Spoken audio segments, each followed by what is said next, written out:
आणि यानंतर आपण इतरही काही महत्त्वाच्या बातम्या यानंतर पाहणार आहोत। मंत्री गिरीश महाजन यांनी उद्धव ठाकरेंवर घणाघाती टीका केली आहे। सोनिया गांधींसोबत शपथ घेतली तेव्हापासूनच उद्धव ठाकरेंचे वाईट दिवस सुरू झाल्याची टीका महाजनांनी केली आहे। उद्धव ठाकरे संधीसाधू राजकारण करत असल्याचंही यावेळेला गिरीश महाजन यांनी म्हटलंय।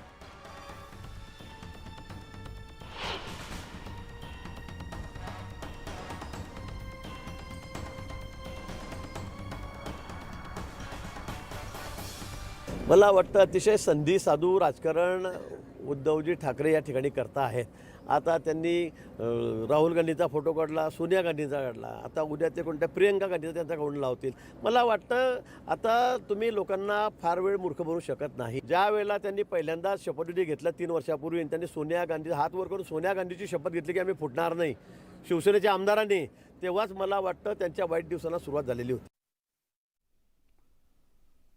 सामाजिक असंतोष आणि द्वेषपूर्ण वक्तव्यांसंदर्भात सुप्रीम कोर्टाने महाराष्ट्र सरकारवर कठोर शब्दात ताशेरे ओढले होते। राज्यामध्ये काढण्यात येत असलेल्या हिंदू मोर्चांमध्ये द्वेषपूर्ण भाषण करण्यात येत असल्याबद्दल सुप्रीम कोर्टात याचिका दाखल करण्यात आलेली आहे। या सुनावणीच्या वेळेला सुप्रीम कोर्टाने सरकारवर कठोर शब्दात ताशेरे ओढले। यानंतर विरोधकांनी सुद्धा राज्य सरकारवर टीकेची झोड उठवली आहे। या देशाचं सर्वोच्च न्यायालयाचे निरीक्षण आहे महाराष्ट्र सरकारविषयी।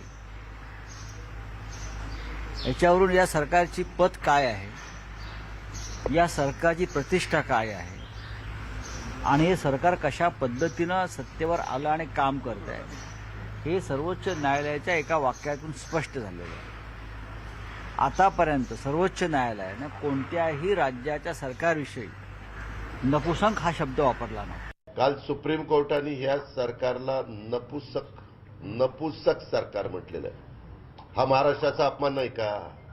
हा सरकारचा कमीपणा नाही का? परंतु त्यांच्या कारभाराचा काय आता कशा पद्धतीने चाललंय, नपुसक असं सुप्रीम कोर्ट म्हणते। आता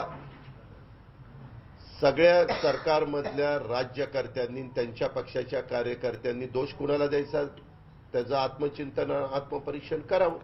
इतर राज्यांमध्येही काय काय होत आहे आणि कसं महाराष्ट्रालाच पिन पॉइंट करण्याचा प्रयत्न होतोय हे लक्षात आणून दिल्यानंतर एक जनरल स्टेटमेंट सगळ्यांबद्दल त्यांनी केलेलं आहे की राज्य सरकारांनी कारवाई केली पाहिजे।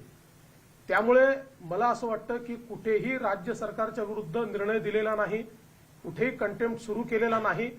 जाणीवपूर्वक कुठला तरी वाक्य एखादं काढायचं आणि त्या संदर्भात बोलायचं, मला असं वाटतं हे जे बोलतायत यांना न्यायालयाची कारवाई समजत नाही, न्यायालय काय म्हणतं हे देखील समजत नाही आणि त्यामुळे हे लोक असं बोलतायत, त्याला उत्तर देण्याचं काही कारण नाही।